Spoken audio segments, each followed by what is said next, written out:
principalmente gente joven. Hay personas que, como decía usted, se han formado, son autodidactas, aparte de que tienen ya una carrera profesional. Y hay mucha gente joven que quiere servir al país, que quiere tener la oportunidad de tener un puesto en la administración pública para demostrar que sí se pueden cambiar las cosas, hacer las cosas de una manera distinta. Entonces, recurrir a ese capital humano joven es muy importante.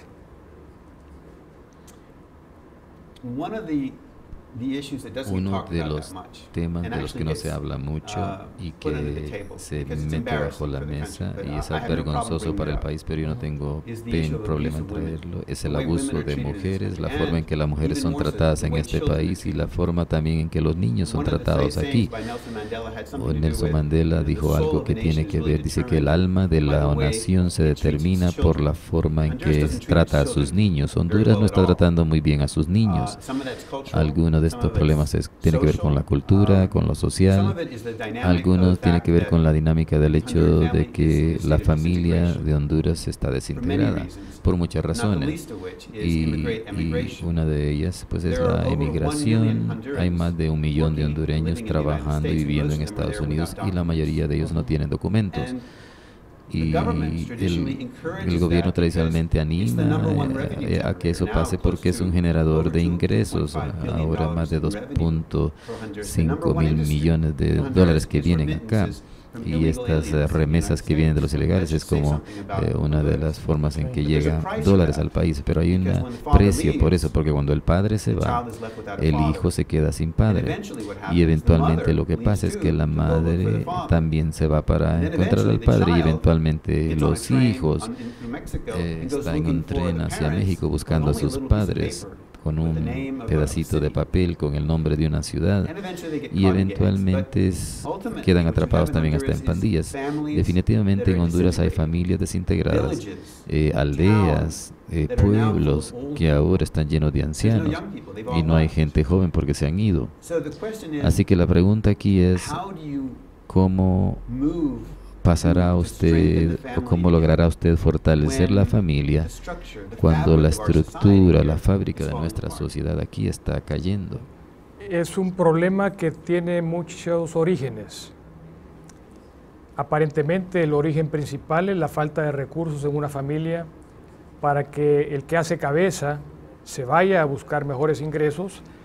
Y ojo que es importante que aquella persona no pierde el interés por su familia, sino que se responsabiliza y manda dinero para el sostenimiento de la prole.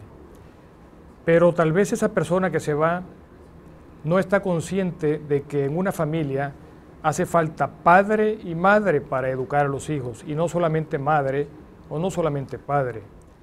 Y esa es una especie de desintegración por la necesidad económica. Pero hay también otro tipo de desintegraciones, y es cuando se separa el hombre y la mujer y se quedan los hijos con uno de los dos, se desintegra la familia. Es un problema social, es un problema social endémico en el país de hace muchos años que se ha multiplicado por la forma de pensar, el machismo.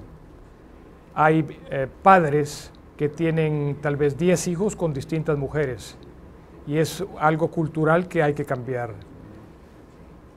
El abuso de las mujeres muchas veces es consecuencia de esto y el abuso de los niños también es consecuencia de esto, porque son mujeres que están abandonadas o niños que están abandonados por sus propios padres.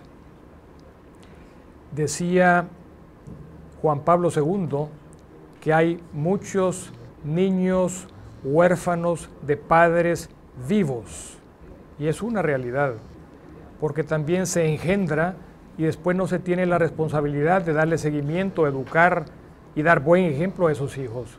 Lo fundamental en una familia es que el padre y la madre puedan dar buen ejemplo y comenzar a sembrar en esa nueva vida los valores y las virtudes que le van a servir después en la escuela, en la vida profesional y en la vida familiar. Sí existe la desintegración y es un problema social en el país. ¿Cómo resolverlo? El Estado puede ayudar con programas, porque aquí se desperdicia, por ejemplo, el canal oficial del Estado se desperdicia en hacerle propaganda al presidente de la República, en hacerle propaganda al ministro X o en hablar de programas que tal vez no tienen ninguna vinculación con cómo resolver los problemas sociales del país. Creo que se puede educar a través de la televisión, se puede educar a través de las redes sociales, como usted mencionaba, cómo usar esas nuevas redes sociales para educar, pero también es importante la escuela en ese sentido. La escuela tiene que ser una continuidad de la familia, y si en la familia se educan los valores, en la escuela se deben de educar los valores también. Y también el papel de las iglesias. Las iglesias deben de insistir en que la familia es la célula básica de la sociedad y que si hay unidad en la familia, hay unidad también en la comunidad. O sea que es un problema complejo, no es fácil de resolver, pero hay que intentar todas las soluciones que he mencionado como para tratar de menguar y de lograr familias fuertes, integradas. En la familia que existan familias integradas, fuertes, cohesionadas, va a haber una sociedad fuerte y cohesionada. ¿Cómo se resuelve entonces el conflicto que existe entre el gobierno de Honduras cada año y medio, cada 2 años, pidiéndole al gobierno de Estados Unidos renovar el estatus temporal migratorio, y esto ha estado pasando ya de cientos de miles de hondureños que están allá ilegalmente. Muchos de ellos son padres y madres que han dejado a sus hijos aquí atrás y que están cuidándolos las abuelas, y que ahora la abuela llega a ser la madre. Así que hay una desconexión fundamental entre lo que el gobierno cree estar haciendo para el país, porque las remesas, el dinero, y luego cuál es el bien del país basado en el hecho de que los niños han perdido a sus padres. ¿Cómo puede uno resolver ese conflicto? Yo creo que el Estado lo está viendo únicamente desde el punto de vista de la captación de ese ingreso. Es decir, usted mismo lo ha dicho, se ha vuelto tal vez en el primero o en el segundo rubro de ingresos para el país y solamente están viendo la parte económica. Pero si vieran la parte social, tendrían otras iniciativas. Si el Estado procurara dar la seguridad, ser el facilitador para que existan esas fuentes de trabajo en Honduras, no habría ese éxodo hacia el norte, no lo habría. Entonces creo yo que la seguridad para crear fuentes de trabajo en el país pararía el éxodo. Si nosotros los hondureños encontramos trabajo en Honduras, no necesitamos emigrar.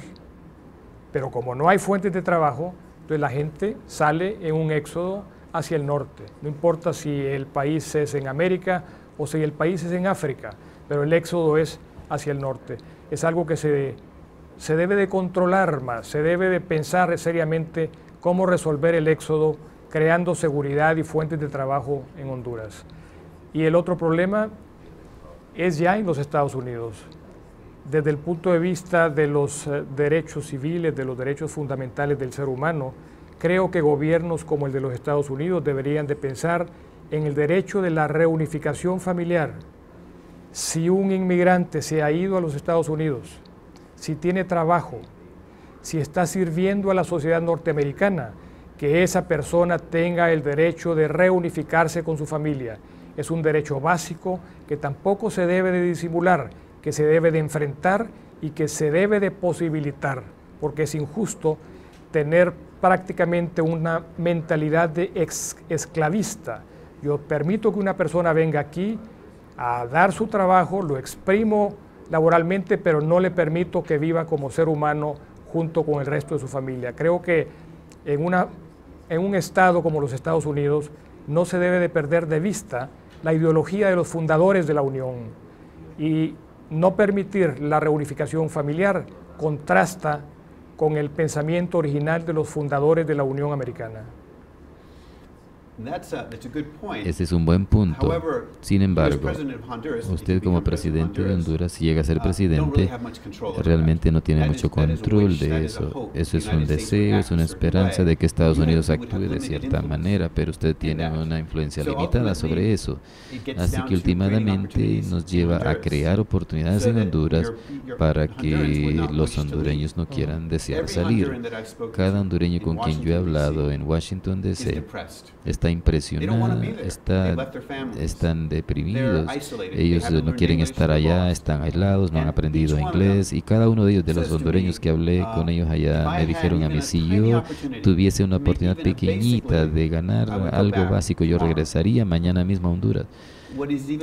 Incluso más interesante es que la mitad de las personas que yo he visto de Honduras tienen tierra aquí, algunos tienen cafetales, pero por ciertas políticas internacionales de comercio que no les permiten obtener suficiente dinero por su producto, ellos no están trabajando su tierra.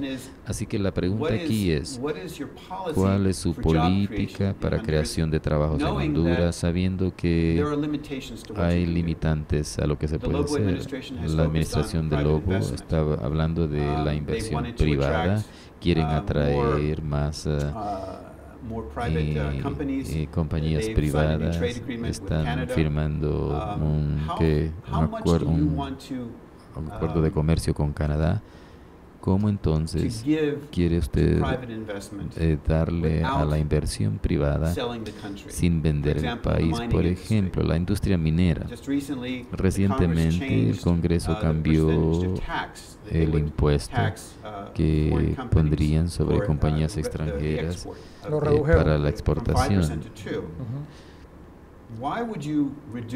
¿Por qué reducen entonces tan poco cuando lo que se está llevando de aquí es parte de su tesoro, de sus recursos?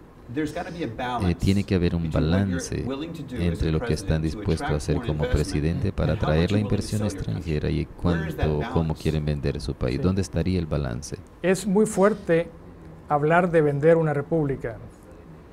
Creo que se podría aplicar más la venta de una república cuando se dan algún tipo de concesiones en contra de la soberanía del Estado.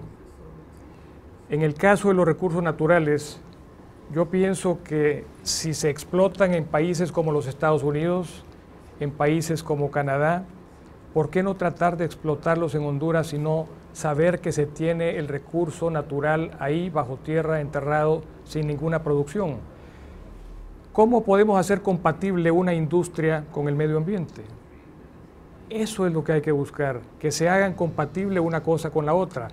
Hay muchos países que han logrado hacerlo, y si se puede hacer, yo no me opondría a que se hiciese. Eso no significa vender una república.